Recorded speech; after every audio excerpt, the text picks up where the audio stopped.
राधे राधे दोस्तों, आइए जानते हैं नागपंचमी की प्राचीन कथा। जब नागदेव बने भाई। प्राचीन काल में एक सेठ जी के 7 पुत्र थे। सातों के विवाह हो चुके थे।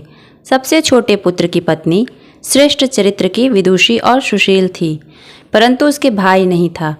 एक दिन बड़ी बहू ने घर लिपने को पीली मिट्टी लाने के लिए सभी बहुओं को साथ चलने को कहा, तो सभी धलिया और खुरपी लेकर मिट्टी खोदने लगीं। तभी वहाँ एक सर्प निकला, जिसे बड़ी बहू खुरपी से मारने लगी। यह देखकर छोटी बहू ने उसे रोकते हुए कहा, मत मारो इसे, यह बेचारा निरपराध है। यह सुनकर बड़ी बहू ने उसे नहीं मारा। तब सर्प एक और जा बैठा और तब छोटी बहू ने उससे कहा, हम अभी लौट कर आते हैं, तुम यहाँ से जाना मत। यह कहकर वह सबके साथ मिट्टी लेकर घर चली गई और वहाँ कामकाज में फंसकर सर्प से जो वादा किया था उसे भूल गई। उसे दूसरे दिन वह बात याद आई, तो वह सबको साथ लेकर वहां पहुंची और सर्प को उस स्थान पर बैठा देखकर बोली, सर्प भैया नमस्कार। सर्प ने कहा, तू भैया कह चुकी है इसलिए तुझे छोड़ देता हूँ, नहीं तो झूठी बात कहने के कारण तुझे अभी डस लेता। वह बोली, भैया मुझसे भूल हो गई, उसकी क्षमा मांगती हूँ। तब सर्प बोला, अच्छा तू आज से मेरी बहन हुई और मैं तेरा भाई हुआ, तुझे जो मांगना हो मांग ले। वह बोली, भैया मेरा कोई नहीं है, अच्छा हुआ जो आज तू मेरा भाई बन गया। कुछ दिन व्यतीत होने पर वह सर्प मनुष्य का रूप रखकर उसके घर आया और बोला कि मेरी बहन को भेज दो। सब ने कहा कि इसके तो कोई भाई नहीं था, तो वह बोला, मैं दूर के रिश्ते में इसका भाई हूँ, बचपन में ही बाहर चला गया था।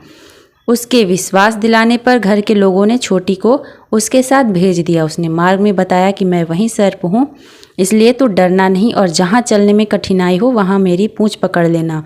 उसने उसके कहे अनुसार ही किया और इस प्रकार वह उसके घर पहुँच गई।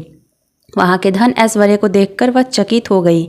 एक दिन सर्प की माता ने उससे कहा, मैं एक काम से बाहर जा रही हूँ, तू अपने भाई को ठंडा दूध पिला देना।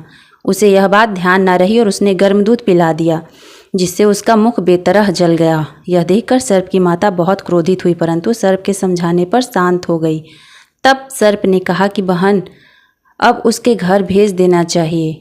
तब सर्प और उसके पिता ने उसे बहुत सा सोना चांदी जवाहरात वस्त्र भूषण आदि देकर उसके घर पहुंचा दिया।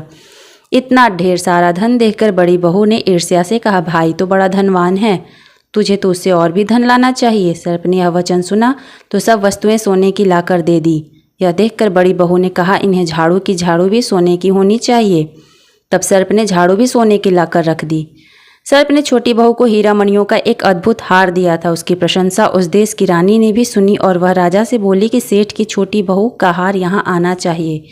राजा ने मंत्री को हुक्म दिया कि उससे वह हार लेकर शीघ्र उपस्थित हो। मंत्री ने सेठ जी से जाकर कहा कि महारानी जी छोटी बहू का हार पहनेंगी, वह उससे लाकर मुझे दे दो। सेठ जी ने डर के कारण छोटी बहू से हार मांगकर दे दिया। छोटी बहू को यह बात बुरी लगी। उसने अपने सर्प भाई को याद किया और आने पर प्रार्थना की, भैया रानी ने हार छीन लिया है, तुम कुछ ऐसा करो कि जब वह हार उसके गले में रहे तब तक के लिए सर्प बन जाए, जब वह मुझे लौटा दे तब हीरो और मणियों का हो जाए। सर्प ने ठीक वैसा ही किया। जैसा ही रानी ने हार पहना वैसे ही वह सर्प बन गया। यह देखकर रानी चीख पड़ी और रोने लगी। यह देखकर राजा ने सेठ के पास खबर भेजी कि छोटी बहू को तुरंत भेजो। सेठ जी डर गए और राजा न जाने क्या करेगा, वे स्वयं छोटी बहू को साथ लेकर उपस्थित हुए। राजा ने छोटी बहू से पूछा, तूने क्या जादू किया है, मैं तुझे दंड दूंगा। छोटी बहू बोली, राजन धृष्टता क्षमा चाहिए, यह हार ही ऐसा है कि मेरे गले में हीरो और मणियों का रहता है और दूसरों के गले में सर्प बन जाता है।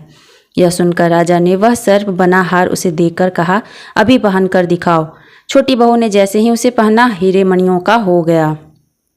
यह देखकर राजा को उसकी बात का विश्वास हो गया और उसने प्रसन्न होकर उसे बहुत सी मुद्राएं देकर पुरस्कार दी। छोटी बहू अपने हार और इन सहित घर लौट आई। उसके धन को देखकर बड़ी बहू ने ईर्ष्या के कारण उसके पति को सिखाया कि छोटी बहू के पास कहीं से धन आया है। यह सुनकर उसके पति ने अपनी पत्नी को बुलाकर कहा, ठीक ठाक बता कि धन तुझे कौन देता है।